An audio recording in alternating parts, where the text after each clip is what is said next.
ఎక్కడైనా ల్యాండ్ పై ఇన్వెస్ట్ చేయాలని అనుకుంటున్నారా? అయితే ఫ్యూచర్ సిటీలో ఇప్పుడే ల్యాండ్ తీసి పెట్టుకోండి. పూర్తి వివరాలకు మాకు కాల్ చేయండి.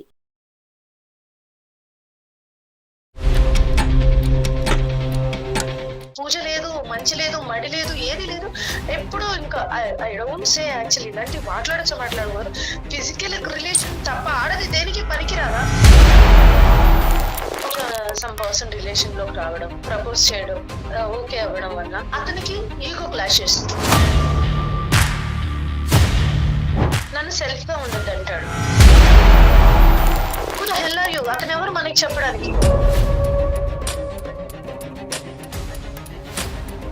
నీకు అంత కష్టమైతే కనుక మగాళ్ళ మొహమే చూడొద్దు, కళ్ళజోళ్ళు పెట్టుకుని తిరుగు. పెళ్ళి అనేటటువంటిది వద్దు. ఎంత ఒత్తిడి పెట్టినా కూడా ఏ పెళ్ళి చేసుకోవద్దు. జీవితాంతం ఒకలాగే ఉండదు. లీనెస్ తీసుకోవడం, చేయి వేయాలనుకోవడం, ఒప్పుకోకపోతే మాత్రం ఎమోషనల్ గా బ్లాక్ మెయిల్ చేయడం, నా పాస్ట్ గురించి ఒక చిల్లర్ గా మాట్లాడడం. మ్యారేజ్ అయిపోయిందండి, ఎంగేజ్మెంట్ అయిందా? ఎంగేజ్మెంట్ అది కూర్చోబెట్టి ఇది అంటారు కదా, అక్షింతలు వేసాం మా అమ్మాయి అనిపించుకున్న వాళ్ళు ఏదో సోది చెప్తారు చూడండి. So very nonsense. మగవాళ్ళంతా రూల్స్ పెట్టడానికి ఉంటే మేము పాటించడానికి ఉండాలా? వాడికి మహా డోంట్ సే పిచ్చి. పెళ్ళి పెళ్ళి పెళ్ళి అని మీరు చెప్తారు కదా, కలిసి ఉండాలి, పెళ్ళి అవ్వాలి అని. సో వాళ్ళందరూ కలిసి ఉంటారా హ్యాపీగా? ఖచ్చితంగా ఇది సొల్యూషన్ కాబట్టి మీరు కలిసి ఉండండి. 100% గ్యారంటీ. అందమైన జీవితం ఈమెయిల్ కొట్టిన ప్రతి వాళ్ళని కలిపేస్తాం అని మేము అనట్లేదు. ఒక కుటుంబాన్ని కాపాడుకోండి, ఒక బంధాన్ని కాపాడుకోండి, ఒక పెళ్లిని కాపాడుకోండి, వ్యవస్థను కాపాడుకోండి అని చెప్పి ఇప్పుడు అప్పుడు నేను చనిపోయే ముందు కూడా నేను అదే మాట అంటాను. అందులో డౌట్ లేదు. వెల్కమ్ టు అందమైన జీవితం. నమస్తే డాక్టర్ గారు. నమస్తే జయ గారు. నైనిక అనే ఒక అమ్మాయి మనకి మెయిల్ చేసిందండి మేడం.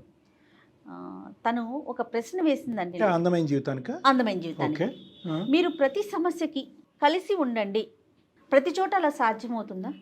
అది ఒకవైపే ఉండదు కదా, బోత్ సైడ్స్ ఉండాలి కదా. మీరు ఎందుకు ప్రతి చోట కలపాలి, ముందుకు తీసుకెళ్లాలని మాట్లాడతారు? అది ఎందుకు అవసరం? లాంటి ప్రశ్నలు చాలా ఉన్నాయి కళ్యాణ్ గారు. ఇంకా లాభం లేదు, మీతో మాట్లాడించాలి. దానికి సమాధానం మీరే కరెక్ట్ గా చెప్పగలుగుతారని చెప్పేసి మరొకసారి కాల్ చేసేయమంటారు? తప్పకుండా మేడం. నైనిక ఇప్పుడున్న జనరేషన్లో మెయిన్గా వచ్చేది ఏంటంటే మేడం, ఆ పేషెన్స్ తగ్గిపోవటం వల్ల ప్లస్ మైనస్ ఉంటుంది ప్రతిదానికి అని చూడట్లేదు, మైనస్సే ఎక్కువ చూస్తుంది. అవునండి.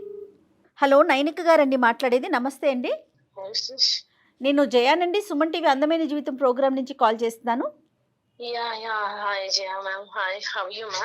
ఫైన్ అండి, మీరు ఎలా ఉన్నారు? మీ మెయిల్ చూసామండి. నాతో పాటు డాక్టర్ కళ్యాణ్ గారు ఉన్నారు, ఒకసారి మాట్లాడతారా? హలో అమ్మా, నైనిక అమ్మా. హాయ్ అమ్మా. ఐఎమ్ గుడ్ అమ్మా, I'm good, thanks for asking.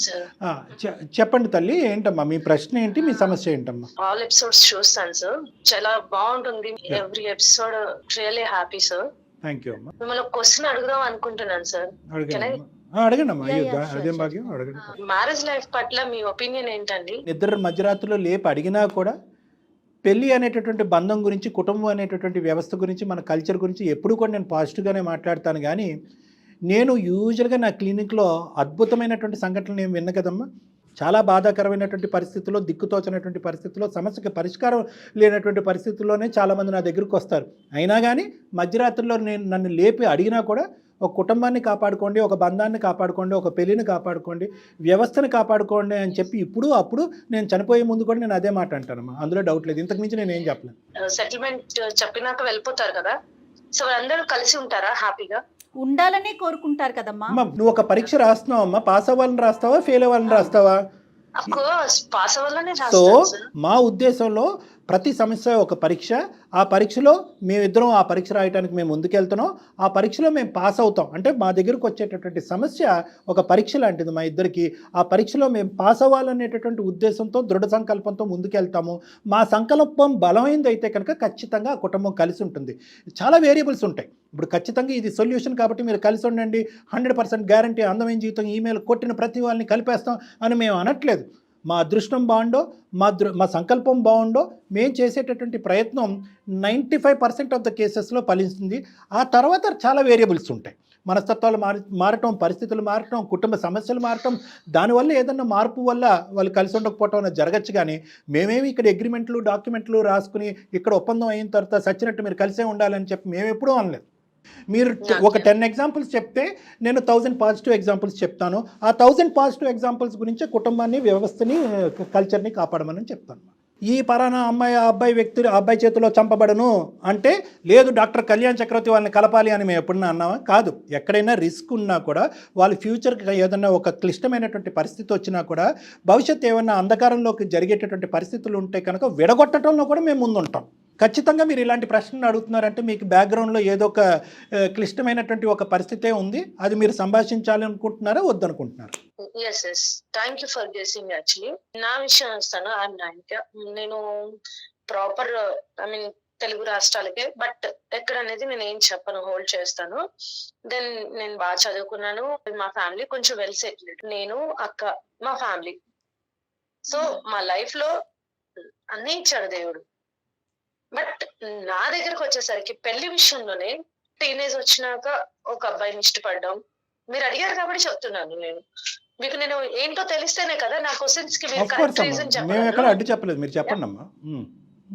Teenage లో ఒక అబ్బాయిని ఇష్టపడ్డాం, మాట్లాడుకోవడం, situations, family, religion, some discussion వల్ల బ్రేకప్ అయి దూరం ఉన్నాం.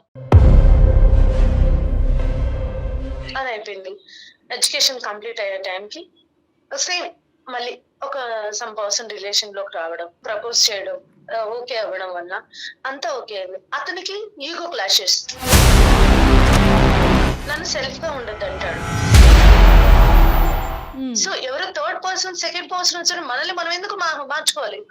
కుద హెల్ ఆర్ యూ? అతను ఎవరు మనకి చెప్పడానికి? సో అది వదిలేశాను. సో హెల్దీ రిలేషన్ ఎటువంటి లిమిట్స్ క్రాస్ అవ్వలేదు. I know very well my limits. Actual అది బ్రేకప్ అయింది. నేను అసలు ఈ లైఫ్ ఆల్రెడీ చిన్నతనం నుండి రిస్ట్రిక్షన్స్ తో వాటితో ఉన్న నేను చాలా ఇదిగా ఉండి అసలు బ్రేకప్ చెప్పేసాను.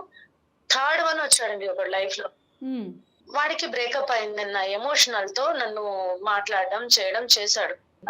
లీనెస్ తీసుకోవడం, చేయి వేయాలనుకోవడం, ఒప్పుకోకపోతే మాత్రం ఎమోషనల్ గా బ్లాక్ మెయిల్ చేయడం, లేదంటే నా పాస్ట్ గురించి ఒక చిల్లర్ గా మాట్లాడడం. అసలు అంటే ఐ డోంట్ నో యాక్చువల్లీ ఒక రిలేషన్ అంటే ఇంకా ఫిజికల్ ఏనా? ఒక నా ఫ్రెండ్ వాళ్ళ హస్బెండ్ ఉన్నారు, తనతో కూడా ఇదే ప్రాబ్లం. మ్యారేజ్ అయింది పేరుకే. తను ఎంత టార్చర్ చేస్తాడంటే పూజ లేదు, మంచి లేదు, మడి లేదు, ఏది లేదు. ఎప్పుడు ఇంకా ఐ డోంట్ సే యాక్చువల్లీ ఇలాంటివి మాట్లాడకూడదు. ఫిజికల్ రిలేషన్ తప్ప ఆడది దేనికి పనికిరాదా? వాడికి కూడా సలాం కొట్టేసి నేను బెంగళూరు వచ్చి సెటిల్ అయిపోయాను. నా జాబ్ నేను చేసుకున్నా. మమ్మీ వాళ్ళు పెళ్లి చూపులు అంటే ఇంట్రెస్ట్ లేదమ్మా తల్లి, మీకు ఒక నమస్కారం, నేను అసలు పెళ్లే చేసుకోనంటే నేను చస్తాము బతుకుతామంటే టార్చర్ పెడితే పెళ్లికి ఒప్పుకున్నాను. పెళ్లి చూపులైన ఏదో చీర పెట్టేశారు, మా అమ్మాయి నక్షంతలు వేశారు, అంతే. ఇంకో టార్చర్, జాబ్ చేయకూడదు, అమ్మ నాన్నని చూసుకోవాలి. మ్యారేజ్ అయిపోయిందంటే ఎంగేజ్మెంట్ అయిందా? ఎంగేజ్మెంట్ అది కూర్చోబెట్టి ఇది అంటారు కదా, అక్షింతలు వేసాం మా అమ్మాయి అనిపించుకున్నాం అని ఏదో సోది చెప్తారు చూడండి. It's very non sense actually. I'm sorry, నేను అందరినీ అనట్లేదు. మగవాళ్ళంతా రూల్స్ పెట్టడానికి ఉంటే మేము పాటించడానికి ఉండాలా? అది అయింది. అదే ఆల్మోస్ట్ ఎంగేజ్మెంట్ వరకు వచ్చి అది బ్రేకప్ అయింది. Okay. Last but not least recent గా కూడా సేమ్ ఎంగేజ్మెంట్ వరకు వచ్చి వాడు అంతే. ఇంకా వాడికి మహా డోంట్ సే పిచ్చి. ఈ మైండ్ సెట్స్ తో పెళ్ళెలా చేసుకోవాలి? పెళ్లి అని మీరు చెప్తారు కదా, కలిసి ఉండాలి, పెళ్ళి అవ్వాలి అని. సో ఇప్పుడు నేను చెప్పిన 5 టైప్ ఆఫ్ క్యారెక్టర్లు నాకే తగిలారు సార్. ఐ క్లారిటీ ఉంది, నా ఒక్కదానికే కాదు, 200%, 98% ఆడపిల్లలందరికి ఇలాంటి జతవలు తగులుతూనే ఉంటారు. సారీ, అంతకన్నా గౌరవమైన మాట నాకు రాదు. ఇలాంటి వాళ్ళు తగులుతున్నారు. వాళ్ళతో అడ్జస్ట్ అవ్వాల జీవితాంతో.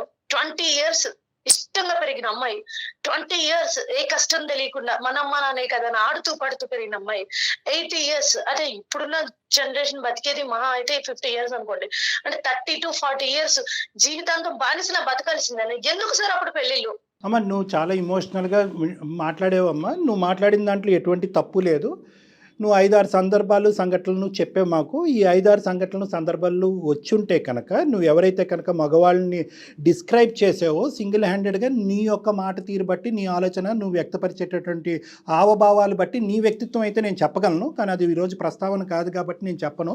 ఎందుకంటే నీ గురించి కూడా మాట్లాడేటటువంటి వాళ్ళు ఎవరన్నా ఉంటే కనుక బహుశా మాకు బ్యాలెన్స్డ్గా అసలు ఈ సిచ్యువేషన్లో ఏం జరుగుండొచ్చు అన్నది అర్థమవుతుంది. 5 సంఘటనలు 6 సంఘటనలు నాకు తెలియదు, నువ్వు లైన్గా చెప్పుకుంటూ పోయి నేను కరెక్ట్గా లెక్క పెట్టలేదు, తప్పనుకోవద్దు.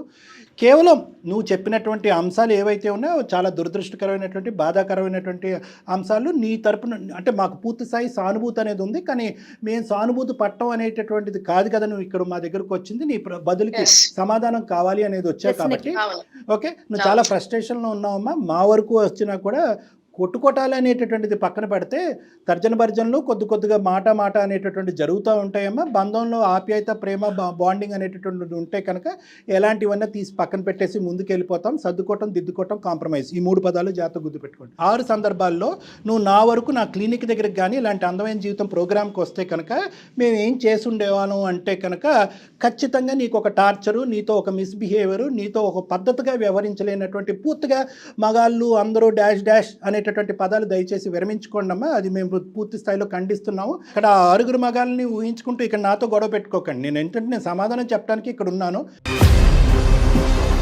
మీ యొక్క ఆలోచన శైలి ఏదైతే ఉందో 6 మగాళ్ళకి సంబంధించినటువంటిది కరెక్టే. ప్రత్యేకంగా ఈ అమ్మాయిని ఇబ్బంది పెట్టాలి అనేటటువంటిది వాళ్ళ వర్షం చెప్పకుండా ఒక బంధం గురించి కానీ మీరు చెప్పినటువంటి 6 రిలేషన్స్ గురించి కానీ నేను ఈరోజు జడ్జిమెంట్కి రాలేను. అది యాదృచ్ఛికం అవ్వచ్చు, దురదృష్టం అవ్వచ్చు, మీ యొక్క మెంటాలిటీ అయి ఉండొచ్చు, మీ అదృష్టం బాగాలేక అలాంటి వాళ్ళే వచ్చి ఉండొచ్చు. I'm sorry to say. ఇంకొక 10 మంది అంశాలు కూడా మీరు ఈరోజు తీసుకొచ్చినా కూడా అయినా కానీ నేను పెళ్ళిని సమర్థిస్తాను, బంధాన్ని సమర్థిస్తాను. కానీ ఇందాక కూడా నేను వేరే అంశంలో కూడా చెప్పాను, కలిపి ఉంచటం ఒక్కటే మా ధ్యేయం కాదు, మా ఆలోచన కాదు, మా కర్తవ్యం కాదు. కలపాలనేటటువంటిది దృఢ సంకల్పం, ఒక బలమైనటువంటి కోరిక ఉన్నా కూడా రిస్క్ ఫ్యాక్టర్స్, మళ్ళీ ఆ పదం నీకు చెప్తున్నాను, రిస్క్ ఫ్యాక్టర్స్ అంటే ఆ వ్యక్తి యొక్క ఒక స్వార్థపూరితమైనటువంటి ఆలోచనతో వేరే విధంగా నిన్ను వాడుకోవాలన్నా, లేదంటే నీ సిచ్యువేషన్ని, నీ బలహీనతని అడ్వాంటేజ్ తీసుకోవాలన్నా, నీ స్వేచ్ఛని హరించాలనేటటువంటి ఉద్దేశం ఉన్నా, లేదంటే నీకు ప్రాణభంగం కానీ, లేదంటే నీ కెరియర్ భంగం కానీ, భవిష్యత్తుకు సంబంధించినటువంటి భంగాన్ని కానీ ఉంటే కనుక ఇదేనమ్మా రిస్క్ ఫ్యాక్టర్ యొక్క డెఫినేషన్. ఇందులో 100% రిస్క్ 10% అన్న కాదు, 1% రిస్క్ ఉన్నా కూడా నువ్వు ఏదైతే నిర్ణయం తీసుకుని ఈ మగాళ్ళని అందరికీ గుడ్ బై చెప్పి ముందుకు వెళ్ళిపోయావో అదే నిర్ణయం అందమైన జీవితం కూడా తీసుకుని ఉండేది. ఇప్పుడు మీకు జరిగిన సందర్భాలే అందరికీ జరగాలని లేదు, జనరలైజ్ చేయకండి, అది నేను అనేది. నీకు అంత కష్టమైతే కనుక మగాళ్ళ మొహమే చూడొద్దు, కళ్ళజోళ్ళు పెట్టుకుని తిరుగు, పెళ్ళి అనేటటువంటిది వద్దు, ఎంత ఒత్తిడి పెట్టినా కూడా ఏ పెళ్ళి చేసుకోవద్దు, జీవితాంతం ఒకలాగే ఉండు. But that's your personal opinion. ఒక పర్టికులర్ సిచ్యువేషను, ఒక పర్టికులర్ సందర్భాన్ని కంట్రోల్ చేసేటటువంటి ఫ్యాక్టర్స్ ఎన్నో ఉంటాయమ్మా ఒక పెళ్ళికి. అందుగురించే కదా పెద్దవాళ్ళు ఈ సాంప్రదాయం, ఆ జాతకం, ఈ కులం, ఆ గోత్రం అని చెప్పి ఎందుకు ఇవన్నీ కూడా ఇలాంటి అంశాలన్నీ పరిగణలోకి తీసుకొచ్చి ఒక అమ్మాయిని అబ్బాయిని కలపడానికి ప్రయత్నం ఎందుకు చేస్తారు అంటే కనుక మనకి తెలియనటువంటి పరిస్థితులను కూడా కాపాడు అయ్యా భగవంతుడా అనేటటువంటి ఉద్దేశంతో ఇవన్నీ కూడా ఎక్కడ మ్యాచింగ్ చేసుకుంటూ వెళ్తాం. ఎందుకంటే వ్యక్తిత్వాలు ఉంటాయి, అమ్మాయి అబ్బాయి వ్యక్తిత్వాలు ఉంటాయి, ఆ వాళ్ళిద్దరి మధ్యన ఉండేటటువంటి ఆలోచన శైలి ఉంటాయి, ఆ పుట్టి పెరిగేటటువంటి వాతావరణం బట్టి ఇన్ఫ్లుయెన్స్ ఉంటాయి. వీళ్ళిద్దరు బాగా బాండ్ అయినా కూడా వెనకాతలు ఉండేటటువంటి ఫ్యామిలీ మెంబర్స్ హ్యాపీగా ఉంటారో లేదో, అక్కడుండే అత్త, ఇక్కడుండే మామ, ఇక్కడుండే అన్న, అక్కడుండే చెల్లి. సో ఇలాంటి వ్యవస్థలో రకరకాలు ఉంటాయమ్మా, చాలా ఉంటాయి. సో కాబట్టి పర్ఫెక్ట్గా ఇలాగే ఉంటే పెళ్ళి అద్భుతంగా ఉంటుందని చెప్పగలిగితే కనుక అసలు ఇలాంటి వేదికలు ఎందుకు, కౌన్సిలర్స్ ఎందుకు, జాతకాలు ఎందుకు, ఏమున్నాయి? అసలు ఆ పెళ్ళి అనేది లేకపోతే మంచి సమాజాన్ని మనం ఎక్కడ తీసుకురాగలుగుతాం? హెల్తీ నెక్స్ట్ జనరేషన్ అనేది హెల్దీగా ఉండాలి కదా. ఇలాంటి ఆడపిల్లలు చాలా మంది ఉన్నారు సమాజంలో. ఎంతో మంది మగవాళ్ళ చేతుల్లో మోసపోయేటటువంటి ఆడవాళ్ళు చాలా మంది ఉన్నారు. సరే, అందరికీ ఒక రిప్రజెంటేటివ్గా నువ్వు మాట్లాడుతున్నావు అన్నట్టుగా నాకు అనిపిస్తుంది. కానీ but at the end of the day ఒకటే, పెళ్ళి అనేటటువంటి వ్యవస్థని, గౌరవప్రదమైనటువంటి బంధాలు, కుటుంబం అనేటటువంటి వ్యవస్థని ఇలాంటివి 1000 సంఘటనలు చేసినా కూడా పక్కదో పట్టించడం, పక్కకి తీసి పెట్టడం అనేటటువంటిది కరెక్ట్ కాదు. నీ ప్రశ్న ఏంటో అడుగమ్మా. First of all I'm really big fan of the మన అందమైన జీవితం సార్. ఎప్పుడు దానికి నేను చాలా మోటివేట్ కూడా అవుతాను మనసులో. నేను ఇప్పుడు మీ దగ్గర చెప్తాను, ఇప్పుడు మాట్లాడిన ఎమోషన్ అంతా మీరు చెప్పారు. సో ఇప్పుడు నేను ఒరిజినల్ చెప్తున్నా. Thank you. సీరియస్లీ కానీ నాకు ఒక చిన్న డౌట్, చాలా మందికి మైండ్ చదివి చెప్తారు కదా, మనసు చాలా చూసాను నేను.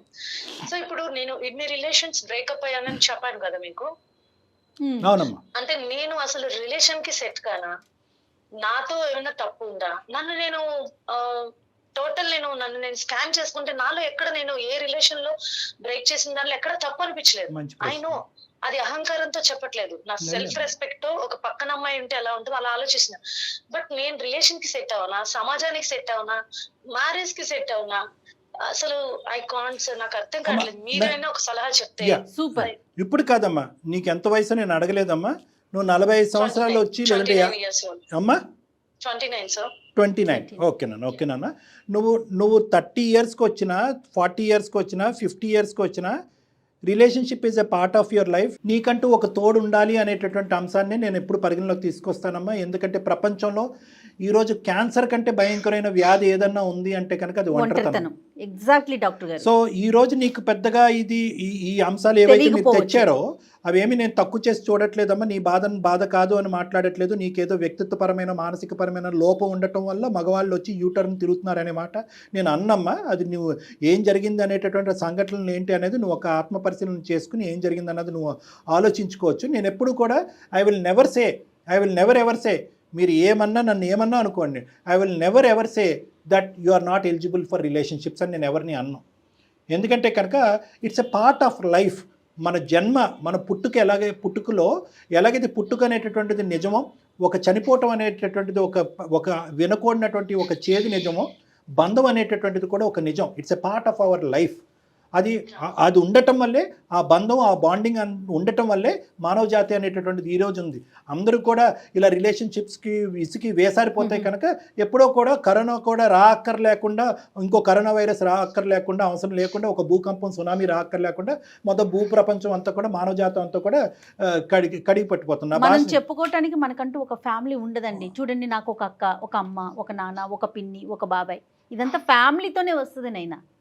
అందులో అసలు డౌట్ లేదు. But that is a rule and responsibility అమ్మా. మనందరికీ ఏంటంటే ఈ మానవ జాతిని కంటిన్యూ చేయటం గురించి, ఈ బంధాలను కంటిన్యూ చేయటం గురించి, ఇందులో ఉండేటటువంటి ప్యూరిటీని వెతుక్కు పట్టుకోవటం గురించి మనం అందరం ప్రయత్నం చేయాలి. మీ ఇండివిజువల్ ఎగ్జాంపుల్స్ నేను ఇందాక చెప్పినట్టుగా అవి చాలా దురదృష్టకరమైనటువంటి ఎగ్జాంపుల్స్, బాధాకరమైనటువంటి examples. Now let me tell you, నేను రిలేషన్షిప్కి నాట్ ఎలిజిబుల్లా అంటే కనుక నో, ఐ డోంట్ అగ్రీ.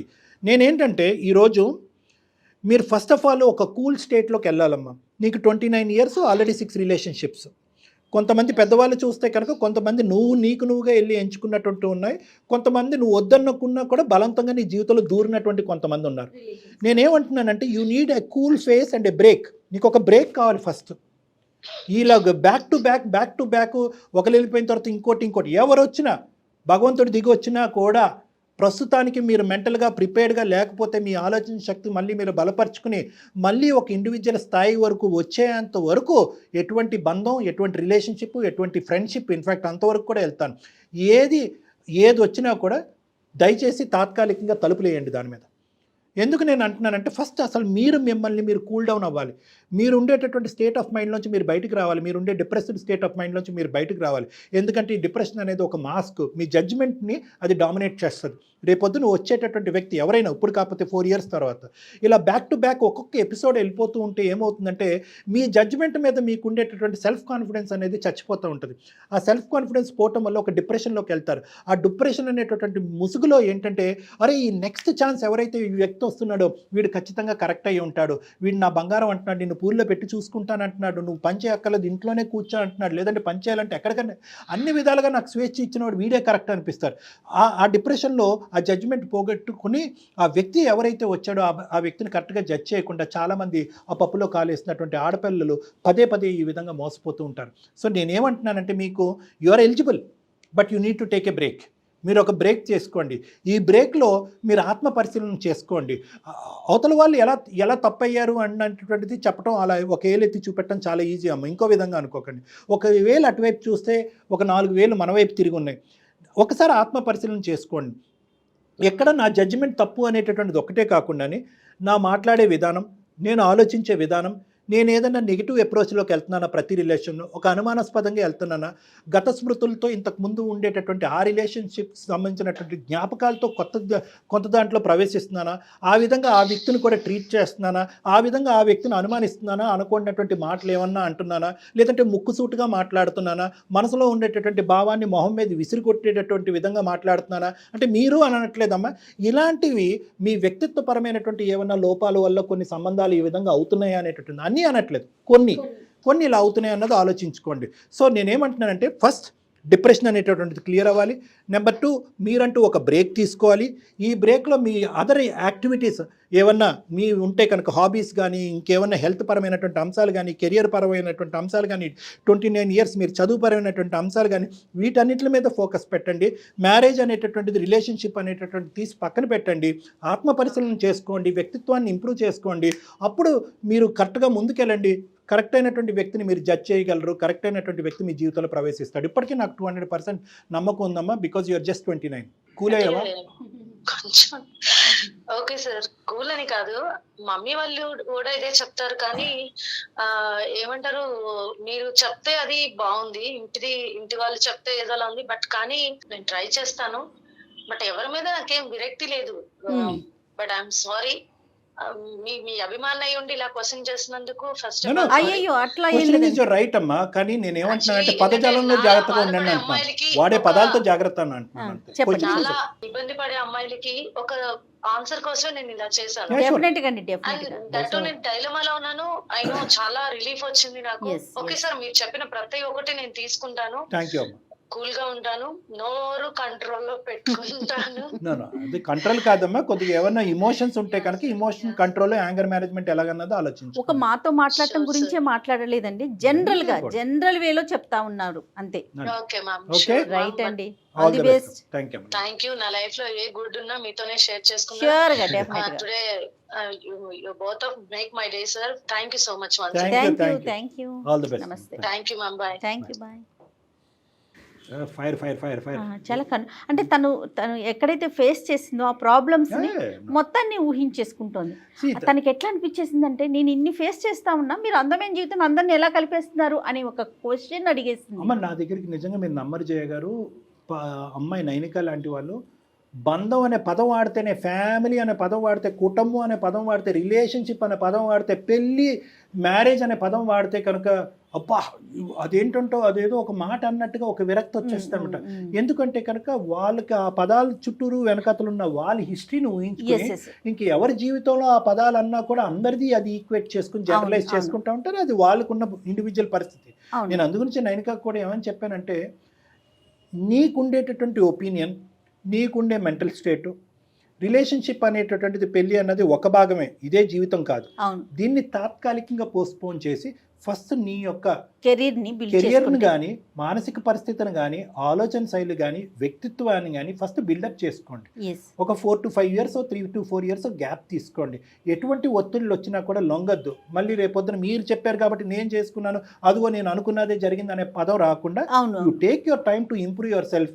అప్పుడు ఆటోమేటిక్గా నీకు రిలేషన్షిప్ గురించి ఎటువంటి థాట్స్ వస్తాయో ఆలోచించుకుని అప్పుడు ఇంకో ముందు అడిగేయమని. పెళ్ళి వద్దు, లేకపోతే ఒక రిలేషన్ వద్దు, ఒక బంధంలోకి వెళ్ళొద్దు అనుకునే వాళ్ళకి నాకు ఒక్కటే అనిపిస్తూ ఉంటుంది, మన అమ్మా నాన్న లేకుంటే మనం ఎక్కడి నుంచి వచ్చాం?